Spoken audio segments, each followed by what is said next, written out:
अवतार मेहर बाबा की जय। नमो मेहरु बाबा अवतार नमो देव देवा। प्रभु नमो मेहरु बाबा अवतार नमो देव देवा। अपार दिव्या कृपा सागर सकल चराचर जगदोद्धार। नमो मेहरु बाबा अवतार नमो देव देवा। జోహారులివే శ్రీ మేహేరు బాబా మహిని జనించిన మానవ రూప ఇహ పరానంద జీవనమీవ భవ భయ భంజన పరమ పావన। నమో మేరు బాబా అవతార్ నమో దేవ దేవా। అజ్ఞానాంధతనంతము చేసి దివ్య విజ్ఞాన దృష్టిను సంగి హరిషడ్వర్గము అంతరింపగా హరిషడ్వర్గము అంతరింపగా అవ్యయ మోక్షం వను గ్రహింపుము అవ్యయ మోక్షం వను గ్రహింపుము। నమో మేరు బాబా అవతార్ నమో దేవ దేవా। ప్రభు నమో మేరు బాబా అవతార్ నమో దేవ దేవా। అవతార్ మెహర్ బాబాకి జై। జై బాబా అండి। ఉమారాణి గారు జై బాబా, అందరికీ జై బాబా అండి। జై బాబా అండి, అందరికీ జై బాబా। చక్కటి ప్రార్థనా గీతంతో ఈ కార్యక్రమాన్ని మనము మొదలు పెట్టుకుంటున్నాము। బాబాని మరొకసారి ఆహ్వానిస్తూ మనము రీడింగ్ లోకి వెళదాం। అయితే బాబా ఏం చెప్పారంటే, మనకి నిన్నేం చదువుకున్నామంటే అవతార ప్రకటన గురించి, తర్వాత తన ప్రకటీకరణ తర్వాత మీరందరూ తెలుసుకునేటట్టు చేస్తాను, త్వరలో మౌనం విరమణ చేస్తాను, ఆ తర్వాత భౌతిక కాయాన్ని విడిచిన 700 సంవత్సరాల తర్వాత మళ్ళీ వస్తానని బాబా అక్షర ఫలకం ద్వారా అక్కడ చూపించారు। మనమంతా హమీర్పూర్ అటుపక్క ప్రాంతాల విశేషాలు, బాబా అక్కడికి వెళ్ళినప్పుడు వంటి విశేషాలు చదువుకుంటున్నాం। చారిత్రాత్మకమైన ఈ ప్రకటన ద్వారా బాబా అందరినీ వాళ్ళ కాళ్ళు చేతులు మొహాలు కడుక్కొని రమ్మని చెప్పారు। అందరూ తిరిగి సమావేశమైన తర్వాత అందరినీ ప్రభుస్తుతి పశ్చాత్తాప ప్రార్థనలు చేయమని అడిగారు బాబా। బాబా తాను అవతారణను ప్రకటించిన తేదీ 1954 సంవత్సరము ఫిబ్రవరి 10 పార్సీ క్యాలెండర్ ప్రకారం బాబా 60వ పుట్టినరోజు అయింది అది। ఈ విధంగా బాబా ఏదైనా స్పెషల్ కార్యక్రమం చేశారు అంటే తప్పకుండా తన పార్సీ క్యాలెండర్ ప్రకారమో మామూలు క్యాలెండర్ ప్రకారమో తన బర్త్డేకి సంబంధించి జరుగుతుంటది ఎప్పుడు అది కాకతాళీయం ఆయనివ్వండి, ఆయన ఎంచుకున్న తేదీ ఆయనివ్వండి, ఏదైనా సరే। 10వ తేదీ ఉదయం బాబా మెహరస్థానా వదిలిపెట్టడానికి సిద్ధంగా ఉన్నారు। అదే సమయంలో కేశవ్ యొక్క భార్య పరుగున వచ్చి తన చెల్లెలు లలిత కిషోరి, రాజేంద్ర ప్రసాద్ నిగమ్ యొక్క భార్య, ఆఖరి శ్వాస విడవబోతుందని ఈ విషయం బాబాకు తెలియజేయమని ఆమె కోరినట్టు చెప్పింది। దర్శన కార్యక్రమం పూర్తయిన తర్వాత బాబా ఎవరిని చూడనని ఆమెకి తెలియజేయగా బరువెక్కిన హృదయంతో ఆమె ఇంటికి చేరింది। కొద్ది నిమిషాల తర్వాత ఆమె మరలా వచ్చి ఆమె సోదరి టైఫాయిడ్కి తోడు ఊపిరితిత్తుల వాపు వ్యాధితో బాధపడుతుందని బాబా వెళ్ళిపోతున్నట్లు విని బాబా దర్శనం చేయాలనే కోరికతో లేవడానికి ప్రయత్నించిన నీరసం వలన స్పృహ తప్పి పడిపోయినట్టు చెప్పింది। అంటే బాబా దర్శనం పొందాలనే కోరిక తీవ్రంగా ఉంది, ఆ కోరికతో లేవడానికి ప్రయత్నించి నీరసం వల్ల స్పృహ తప్పి పడిపోయినట్టు చెప్పింది। అప్పుడు బాబా కేశవ్ని అతని భార్య ఏం కోరుతుందని అడిగారు। కేశవ్ బాబాతో లలిత కిషోర్ యొక్క అనారోగ్య విషయం ఆమెకు అంతిమ ఘడియలు సమీపించినట్లు చెప్పారు। అంటే కేశవ్ నిగమ్ భార్య చెల్లెలు అనమాట। వెంటనే బాబా లలిత కిషోర్ ఇంటికి వెళ్ళడానికి నిర్ణయించారు। దారిలో బాబా కేశవ్‌తో చెప్పారు. ఆమె నా స్పర్శ తీసుకున్నాక చనిపోతే ఎంత అదృష్టవంతురాలో! బాబా నీవు అటువంటి అదృష్టాన్ని ఆమెకెందుకు ప్రసాదించకూడదు అని కేశవ్ బదులు చెప్పాడు. బాబా లలిత యొక్క ఇంటికి చేరినప్పుడు ఆమె గుండెల మీద బాబా పటం పెట్టుకుని బాబా నామాన్ని స్మరిస్తూ మంచం మీద పడుకుని ఉంది ఆమె. బాబా ఆమె పేద గృహంలోకి రావడం చూసి ఆమె ఆనందానికి అవధి లేకుండా పోయింది. బాబా ఆమెను ఆప్యాయంగా నెమ్మరగా ఆమె తన జబ్బును పోగొట్టమని అడిగింది. బాబా ఆమెను ఆశీర్వదించి ఆ ఇంటి నుండి బయటకొచ్చారు. ఆమె బాబా నామాన్ని నిరంతరం బిగ్గరగా స్మరించాలని, అలా చేయలేనప్పుడు మనసులోనైనా బాబా నామాన్ని స్మరించాలని బాబా చెప్పారు. ఆమెకు వైద్యం చేస్తున్న డాక్టర్‌తో మాట్లాడి ఆమెకిచ్చే ఆహారము మార్చాలని సలహా కూడా ఇచ్చారు. ఆమె తగినంత ద్రవాహారమే తీసుకోవడం లేదు. కానీ ఆరో రూట్ పిండిలో ఎక్కువగా పంచదార వేసుకొని తినాలని, అరో రూట్ అట మరి. వేసుకొని తినాలని ఆమెకి సలహా ఇచ్చారు. ఆ వైద్యుడు అక్కడున్నవారు ఆ మాట విని నిర్ఘాంతపోయారు. ఊపిరితిత్తుల వ్యాధి ఉన్న రోగికి ఆ పిండిని తినిపించడము ఆయుర్వేద వైద్య చికిత్సకు వ్యతిరేకమని, ఆ రోగి ఎలాగైనా చనిపోయే స్థితిలో ఉన్నదని, ఈ ఆహారం ఆమెని అంతిమ ఘడియలకు త్వరగా చేరుస్తుందని ఆ వైద్యుడు భావించాడు. బాబా వెళ్ళిపోయాక ఆమె మందులు వేసుకోవడానికి వ్యతిరేకించి బాబా చెప్పిన ఆహారం మాత్రమే తిన్నది. లలిత కిషోరి వ్యాధి తగ్గిపోయింది. ఆమె ఈనాటి వరకు జీవించి ఉండి తన ప్రియతముడైన మెహర్ బాబా మహిమను గానం చేస్తుంది. అది ఏ సంవత్సరంలోనండి మనకు చెప్పింది? దగ్గర చాలా సంవత్సరాల క్రితము రాసినటువంటి పుస్తకం ఇది. అది దాంట్లో మనకి ఈ విషయం 94 ఇది. ఈ విషయము చెప్పారు. అంటే 94లో కూడా 54లో బాబా వెళ్ళినప్పుడు జరిగిన సంగతైతే 94లో ఆమె ఇంకా బ్రతికే ఉన్నారనమాట.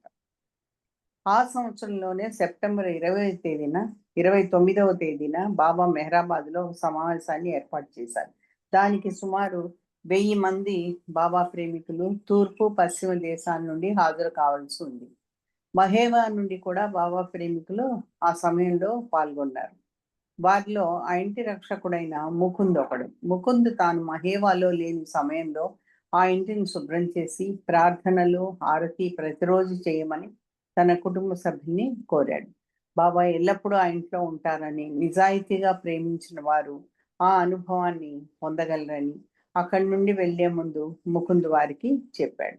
ముకుంద్ వెళ్ళిన మరుసటి ఉదయం ఆరుగురు స్త్రీలు, నలుగురు బాలికలు ఆ ఇల్లు శుభ్రం చేయడానికి వెళ్ళి అక్కడ బాబా దర్శనం పొందాలని నిర్ణయించుకున్నారు. ఆ బాలికలు ఆ ఇంటికి చేరి అక్కడ బాబా పాటలు ప్రారంభించి బాబా ప్రార్థనలు మరలా మరలా చేశారు. హఠాత్తుగా బాబా పటంలో నుండి సజీవమూర్తిగా మారి వారికి కొన్ని సౌజ్ఞలు చేశారు. కానీ వాటిని ఆ బాలికలు అర్థం చేసుకోలేకపోయారు. ఆ బాలికలు ఆనందంతో పొంగిపోయి అవతార్ మెహర్ బాబాకి జై అంటూ గట్టిగా అరవడం మొదలుపెట్టారు. తర్వాత అక్కడికి చేరిన స్త్రీలకు ఆ బాలికలు ఎంతో ఆతృతతో జరిగిన విషయం చెప్పారు. ఆ స్త్రీలు కూడా బాబా సంకీర్తన చేసి దర్శనార్థం బాబా దర్శనం పొందాలని నిర్ణయించుకున్నారు. ఉదయం 7 గంటల నుండి మధ్యాహ్నం 2 గంటల వరకు వాళ్ళు పాటలు పాడారు. కానీ వాళ్ళకి బాబా దర్శనం లభించలేదు. వారిలో కొందరు ఇంటికి వెళ్ళిపోవాలని అనుకున్నారు. కానీ మిగిలిన వారు అక్కడే ఉండాలని పట్టుపట్టారు. ఎందుకంటే బాలికలకు బాబా దర్శనం ఇచ్చారు కనుక వారికి కూడా దర్శనం లభిస్తుందని వారు భావించారు. నూతన శక్తితోనూ, పట్టుదలతోనూ బాబాని వాళ్ళు స్తుతించారు. అనంత ప్రేమ సాగరుడైన బాబా ఆ బాలికలకు ఏ విధంగా దర్శనం ఇచ్చాడో అదే విధంగా ఆ స్త్రీలకు కూడా దర్శనం ఇచ్చారు. ముకుంద్ తదితరులు మెహరాబాద్లో బాబా దర్శనం పొందుతుండగా అదృష్టవంతులైన ఆ స్త్రీలు, బాలికలు సెప్టెంబర్ 29వ తేదీని మెహర్స్థానా ఇంటిలో బాబా దర్శనం పొందారు. అంటే వాళ్ళు ఇక్కడ మెహరాబాద్లో దర్శనం చేసుకుంటూ ఉంటే వీళ్ళు అక్కడ ఆ స్త్రీలు, ఆ బాలికలు కూడా అక్కడ మెహరాస్థానాలో బాబా దర్శనం చేసుకున్నారు. ఆ స్త్రీలు ఇంటి నుండి బయటికి రాగానే స్వర్గలోకమందలి సువాసనతో సువాసనతో ఆ కొండంతా నిండిపోయింది. వారు ఆహ్లాదకరమైన సంగీతం వినగలిగారు. అటువంటిది వారు ఇంతకుముందు ఎప్పుడూ విని ఉండలేదు. ఆ స్త్రీలు, బాలికలు బాబా దర్శనం పొందిన విషయం తెలుసుకొని ఆ గ్రామం నుండి కొందరు ఆ ఇంటికి వెళ్ళారు. ఆ గ్రామస్తులందరూ మిగిలిన రోజంతా మెహరాస్థాన కొండ మీద నుండి ఆ మధుర సంగీతం విన్నారు. ఇదండి 1990 సంవత్సరంలో ఫిబ్రవరి లో ఇచ్చిన విషయము వీళ్ళు తెలుగులో ఇవ్వడము జరిగింది. అది ఇప్పటి వరకు మనము చదువుకున్నాము. ఇది అవతార్ మెహర్ బాబా అని ఒక పుస్తకము. రాజరాజేశ్వరి దేవి ఆవిడ కృష్ణమూర్తి గారు వీళ్ళిద్దరూ కలిసి రాసినటువంటి పుస్తకము. వాళ్ళే అవతార్ మెహర్ బాబా దాంట్లో నుంచి నేను చదివాను. చాలా సంవత్సరాల క్రితం పుస్తకం అది. అయితే ఇంకొక చిన్న విషయం మనము తెలుసుకుందాం. ఇది చాలా ఇంట్రెస్టింగ్ అనిపించింది మార్నింగ్ చదువుతుంటే. యాడకెళ్ళినా ఆడనే నీడల్లే కుమారి ప్రసూన సిరిగుప్ప నుంచి మనకి ఈ విషయాన్ని తెలియజేశారు. మెహర్ బాబా సాక్షాత్తు కలియుగ అవతారుడు. అనుక్షణం ఆయన్ని అందరినీ ఒక కంట కనిపెడుతూనే ఉంటాడు. ఆయన్ని నమ్ముకున్న ప్రేమికుల అనుభవాలు అనేకం. అయితే Kumari Prasuna M Reddy, doctor Jayaram Reddy Sulochana clinic, Siruguppa post, Ballari జిల్లా, కర్ణాటక నుంచి ఈ విషయం మనకి తెలియజేస్తున్నారు. ఆవిడ తన స్వీయ అనుభవం రాశారు.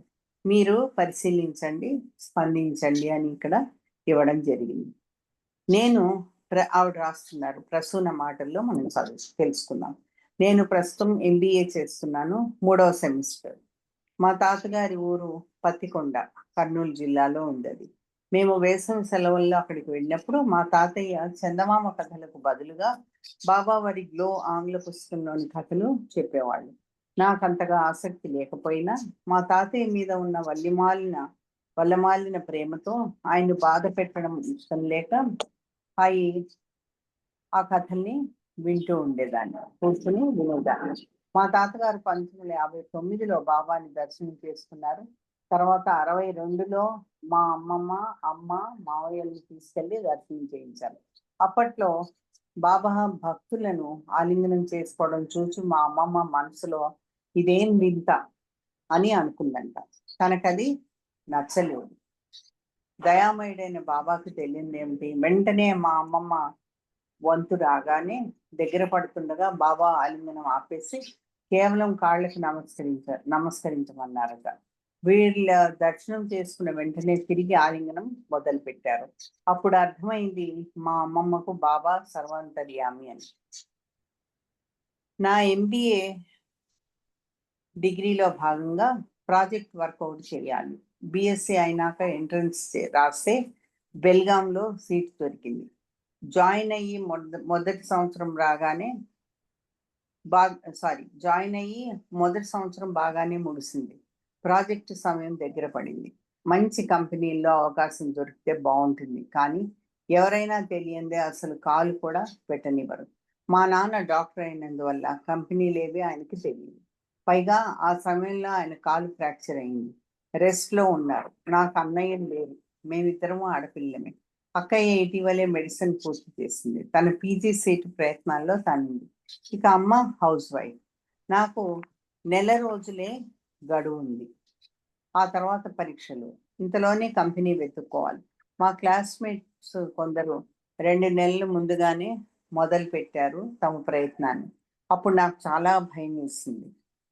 అప్పుడు నెమ్మదిగా నా హాస్టల్కి వెళ్ళాను. రూమ్లో బాబా ఫోటో ముందు నిలబడి, బాబా ఇప్పుడు రాబోయే ఎగ్జామ్స్ పై శ్రద్ధ పెట్టాలి. తర్వాత ఉండే ప్రాజెక్టు గురించి నేనేమీ చేయలేను, కనుక భారం అంతా నీపై వేస్తున్నాను అని నిశ్చింతగా ఉండిపోయాను. అది బెంగళూరులో చేస్తేనే బాగుంటుందని మా టీచర్లు సలహా ఇస్తే, వింటున్నావు కదా బాబా అనుకుని ఊరుకున్నాను. ఎగ్జామ్స్లో 2 సబ్జెక్టులు కష్టంగా ఉన్నాయి. బాబాని తలుచుకుని రాసి మా ఊరు వచ్చేసాను. అప్పుడు మా తాతయ్య మా అంకుల్కి ఫోన్ చేసి ఏదైనా కంపెనీ తెలిస్తే చూడమన్నారు. అంకుల్ మా అమ్మకు మేనమామ కొడుకు, బెంగళూరులో ఉంటారు. నాకు కేవలం 4 రోజులు గడువే ఉంది. 2 రోజుల తర్వాత మా అంకుల్ ఫోన్ చేసి బెంగళూరులో HAL కానీ HMTలో కానీ దొరకచ్చు అన్నారు. 3వ రోజు మళ్ళీ HALలో దొరకదన్నారు. ఎందుకంటే అది డిఫెన్స్కి సంబంధించింది కనుక తెలిసిన వాళ్ళని మాత్రమే లోపలికి రాణిస్తారు. కానీ నాకు ఆ కంపెనీలో చేయాలని ఉంది. అప్పుడు బాబాని నమస్కరించి 2 చిట్స్ పై ఆ 2 కంపెనీల పేర్లు రాసి, బాబా ఇప్పుడు ఏదైతే వస్తుందో అదే నిర్ణయంగా తలుస్తానని చిట్ తీశాను. హెచ్ఏఎల్ వచ్చింది. అప్పుడే నేను నిర్ణయించుకున్నాను నా ప్రాజెక్టు ఆ కంపెనీలోనే పూర్తవుతుందని. కానీ ఆ కంపెనీలో మనకి మామూలుగా ఇవ్వరని అయితే ముందు చెప్పారు. ఎందుకంటే అది డిఫెన్స్ వాళ్ళకి సంబంధించింది కాబట్టి. 4వ రోజు అంటే మౌన దినం జూలై 9 ముందు రోజు, జూలై 9 మౌన దినం ఒక రోజు ముందనమాట. అంకుల్ ఫోన్ చేసి హెచ్ఏఎల్‌లో దొరికిందన్నారు. నేను నమ్మలేకపోయాను. జూలై 10న మౌన దినం ముగించి మా నాన్నగారితో బెంగుళూరు వెళ్ళి జాయిన్ అయ్యాను. మా అక్కతో ఇంట్లోనే ఉండి హాస్టల్ గొడవ లేకుండా హాయిగా ముగించేశాను. ఇంత కష్టమైన పనిని బాబా తలిస్తే ఎంత సులభంగా చేయిస్తాడో, అది బాబాని కూడా మనం తలిస్తే ఎంత సులభంగా ఆ పని అయిపోతుందనేది అప్పుడు నాకు అర్థమైంది. నాకు ఎప్పటి నుండే సెంటర్లు అంటే ఇష్టం. మా ఊళ్ళో లేనందున కర్ణాటకలో చాలా తక్కువ మందికే బాబా గురించి తెలుసు. చాలా తక్కువ మందికి బాబా గురించి తెలుసు. బాబా మ్యాగజైన్‌లో చదివి సంతోషించేదాన్ని. అటువంటిది బాబా ఆ కోరికను కూడా తీర్చేశారు. ఊరికే అక్కడెవరు లేరని తెలిసి ఊరికే బాబా మ్యాగజైన్స్ చదివి సంతోషించేదనమాట. బెంగుళూరులో బైరమంగళ సెంటర్ చాలా దూరం తప్ప మరేమీ లేవు. ఒకరోజు అక్కడ పీజీ కోచింగ్ క్లాస్ నుంచి తిరిగి వస్తూ వెహికల్‌లో వెళ్తున్న దాన్నల్లా హఠాత్తుగా దిగి వాళ్ళ ఫ్రెండ్స్ రూమ్‌కి వెళ్ళమని, ఆ రోజు ఉదయం వాక్ పోనందున నడుచుకుంటూ రూమ్‌కొచ్చేస్తానని అన్నది. బెంగుళూరులో చాలా వీధులు కదా! కొంచెం పొరబడి దారి తప్పితే వేరే వీధికి వెళ్ళిపోయింది. అక్కడ వెళ్తూ ఒక ఇంటి గేటు పైన బాబా చిహ్నాలు చూసి లోపలికి వెళ్తే ఆంధ్రులు స్థాపించిన కొత్త సెంటర్ అని తెలిసింది. ఆశ్చర్యపోయి జరిగినదంతా వారికి వివరంగా బాబానే అలా అక్కను పిలిపించుకున్నారు అన్నారట. ప్రతి శుక్రవారం సాయంత్రం అక్కడ భజన జరుగుతుంది. ఆ వాతావరణం చూస్తే మెహరాబాద్‌లో ఉన్నట్టు అనిపించింది నాకు. ఇక నా పని అయ్యాక మా ఊరు తిరిగొచ్చి బెల్గాం వెళ్ళేలోగా ఇదొక ఉదంతం జరిగింది. సెప్టెంబర్ 20వ తేదీ రాత్రి మా ఫ్రెండ్ ఫోన్ చేసి మా ఎగ్జామ్స్ రిజల్ట్స్ వచ్చాయని, 60 మంది ఉన్న మా క్లాస్‌లో 2 సబ్జెక్టుల్లో 52 మంది ఫెయిల్ అయ్యారని, 8 మంది మాత్రమే పాస్ అయ్యారని, అందులో 4 అబ్బాయిలు, 4 అమ్మాయిలు అని చెప్పింది. నాకు మాత్రం ఫస్ట్ క్లాస్ వచ్చిందని చెప్పేసరికి నా ఆనందానికి అవధులు లేవు. ఇదంతా బాబా లీల కాక మరొకటి కాదని తెలుసుకున్నాను. ఇది నా జీవితంలో మిగిల్చిన మధురానుభూతి. Credit goes to my dearest Baba. అంటే దానికి సంబంధించి ఆహ్, ఆహ్, ఇది ఆ లాభం అంతా కూడా బాబాకే వెళ్తుంది అని చెప్తున్నారు. ఏడకెళ్ళిన కానీ ఆడనే నీడల్లే తోడుంటాడమ్మా నా దేవుడు మెహడు దేవుడు అనే పాటలోని ప్రతి పదము అక్షర సత్యం అని చెప్తున్నారు ఆవిడ. జై బాబా. ఇంకొక అంశం తెలుసుకుందాం మనం.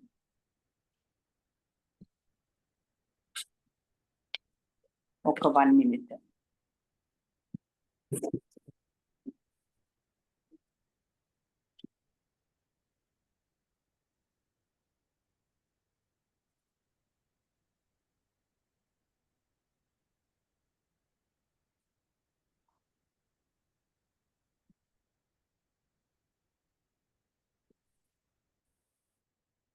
అయితే ఇది ఒక పూటతోటి ఈ పూటతోటి కొద్దిగా అవ్వకపోవచ్చు. చూద్దాం, మనకి ఇంకొక 10 నిమిషాలు టైం ఉంది.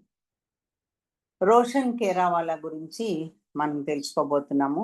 ఈ రోషన్ కేరావాలా ఎవరంటే శ్యామ్ కేరావాలా అని ఈరిచ్ వాళ్ళ కజిన్, ఆయన భార్య. ఈవిడ మెహరాబాద్ వెళ్ళినప్పుడల్లా అనేక విషయాలు మనతో పంచుకుంటూ ఉండేవాళ్ళు. అయితే ఆవిడ పత్రిక ఇచ్చిన ఇంటర్వ్యూలోంచి మనం ఈరోజు ఏం చెప్పారో తెలుసుకుందాం. రోషన్ కేరావాలా అవతారుణ్ణి సాక్షాత్తు ఈ యువ అవతారునిగా ఆరాధించేవారు ఎందరో ఉన్నారు. వారిలో శ్రీమతి రోషన్ కేరావాలా కూడా ఒకళ్ళు. విశేషం ఏమంటే ఆమెకు 6 ఏళ్ల ప్రాయం కంటే కూడా చిన్న వయసు నుండే అవతారునితో అతి సన్నిహితంగా మెలిగిన భాగ్యం ఆమెకి లభించింది. అవతారుడు సశరీరంగా ఉన్నప్పటి నుండి అనుక్షణం ఆమెకు ఎన్నో సూచనలు ఇచ్చాడు. అవతారుడు ఆమెకు దగ్గరుండి వివాహం జరిపించాడు. శ్రీమతి రోషన్ వల్ల దిగువ మెహరాబాద్‌లో డి హాస్టల్‌కి సమీపంలో ఆమె కట్టుకున్న 2 అంతస్తుల భవనంలో నివాసం ఉంటూ ఉండేవారు.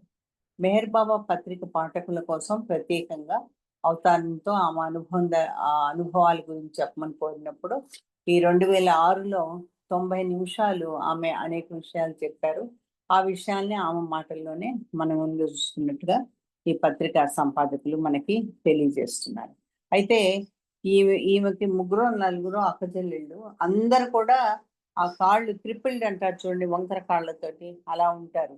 ఈమె ఒక్కతి మాత్రం సరిగ్గా ఉండేది. అది బాబా నా కృప నీ మీద ఉంది అని బాబా చాలా సార్లు ఆవిడతో చెప్పారు.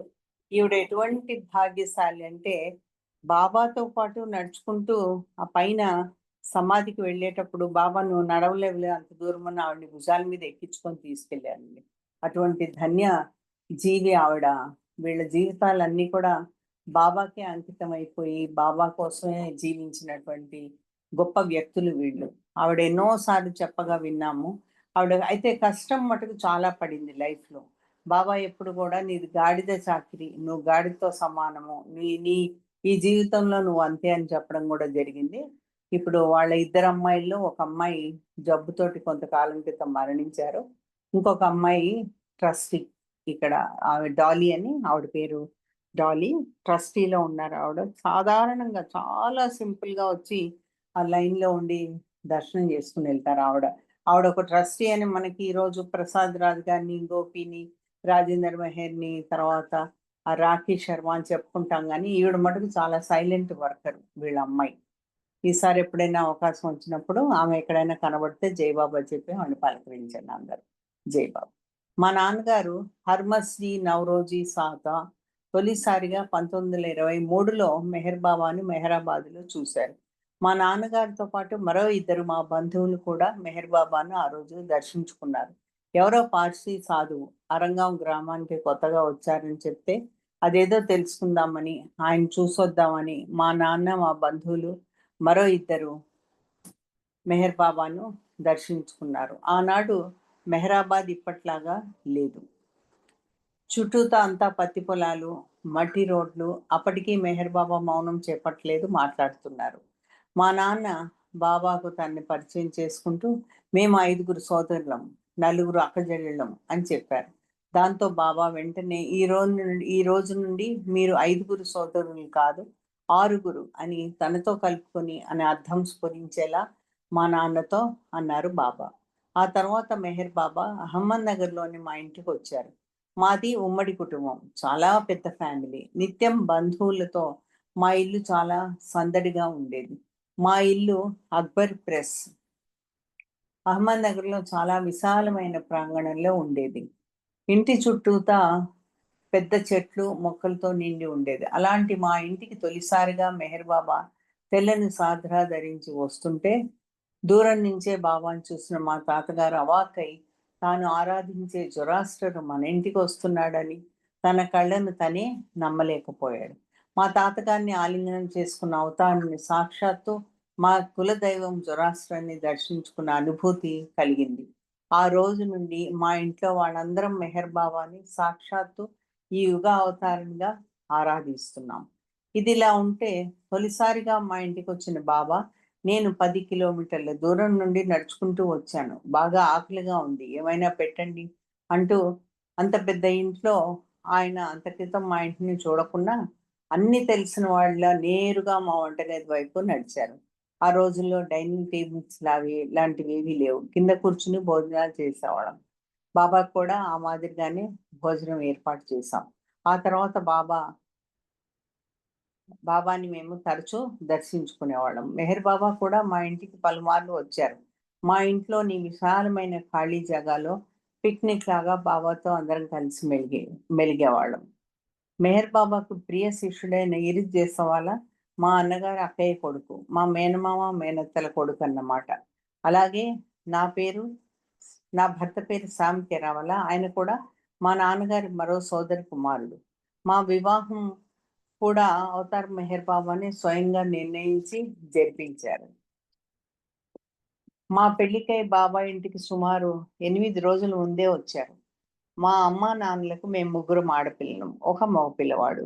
మొత్తం మీద 4 సంతానం. అయితే నేను తప్పించి మిగతా 2 అమ్మాయిలకి చిన్నతనంలోనే పోలియో వ్యాధి సోకింది. 1942 ప్రాంతంలో మా అమ్మ చనిపోయింది. పోలియో వ్యాధి సోకిన పిల్లల్ని తీసుకొని సన్యాసులు, డాక్టర్లు చుట్టూతా తిరగొద్దు. నేను అంతా చూసుకుంటాను, భయపడొద్దు అని మెహర్ బాబా మా నాన్నగారికి ధైర్యం చెప్పారు. మా ఫ్యామిలీ మిత్రులు ఒకాయన హోమియో డాక్టర్ ఉన్నారు. ఆయనే అడపాదడపా మందులు అవసరమైతే ఇస్తే వాటిని వాడుకునేవాళ్ళం. అహ్మద్‌నగర్‌లోని స్థానిక మరాఠీ స్కూల్‌లో నేను చదువుతున్నాను. నా పిల్లలకు చదువు చెప్తూ, వాళ్ళకి నేర్పిస్తూ నేను ఇంగ్లీష్‌లో మాట్లాడడం నేర్చుకున్నాను.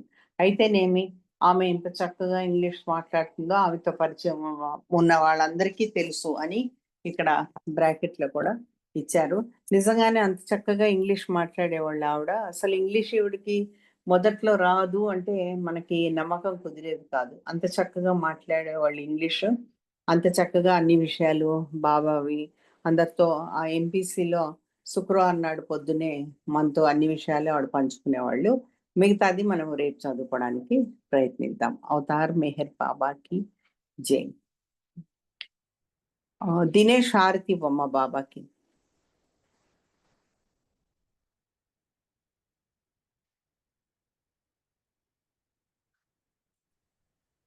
జై బాబా. జై బాబా దినేష్. अवतार मेहर बाबा की जय।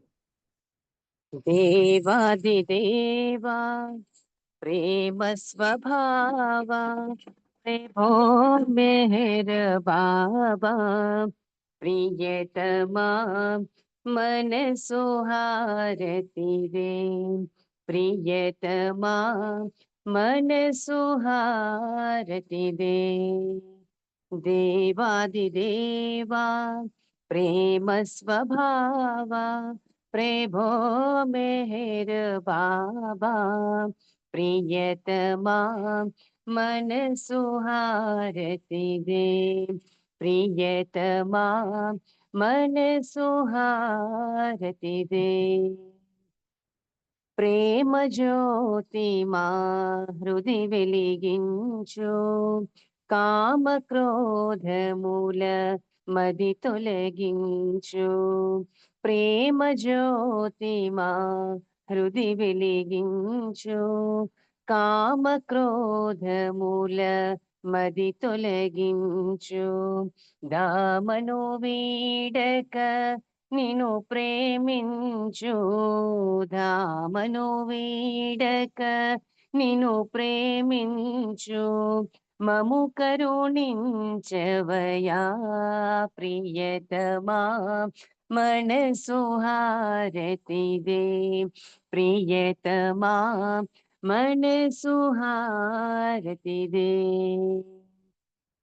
నీ దివ్యనామమే మదిని స్మరించు నీ దివ్య రూపమే హృది తిలకించు నీ దివ్యనామమే మదిని స్మరించు నీ దివ్య రూపమే హృది తిలకించు నీ దివ్య పదములే ఆరాధించు నీ దివ్య పదములే ఆరాధించు మము కరుణించవయా ప్రియతమా మనసు హారతిదే ప్రియతమా మనసు హారతిదే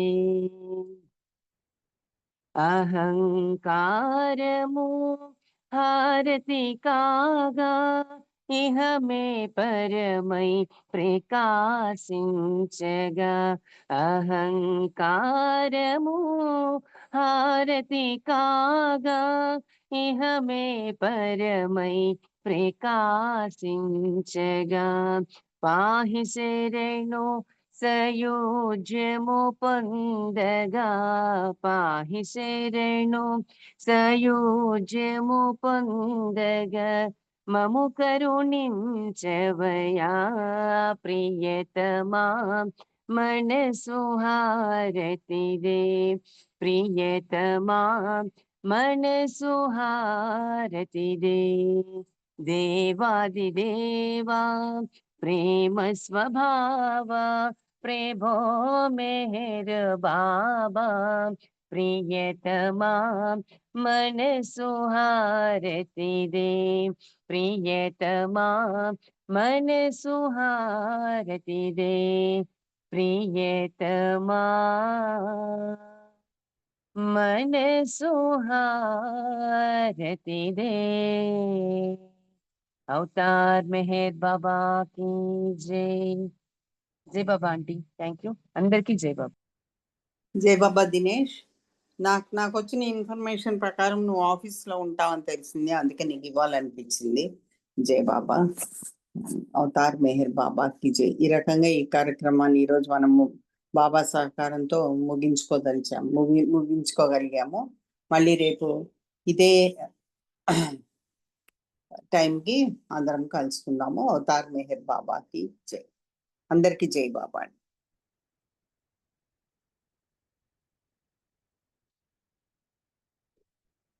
జై బాబా అండి, అందరికీ జై బాబా. అందరికీ జై బాబా. జై బాబా, అందరికీ జై మెహర్ బాబా. జై బాబా. జై బాబా. జై బాబా అరుణ. జై బాబా బాలకృష్ణ గారు జై బాబా. జలజ జై బాబా.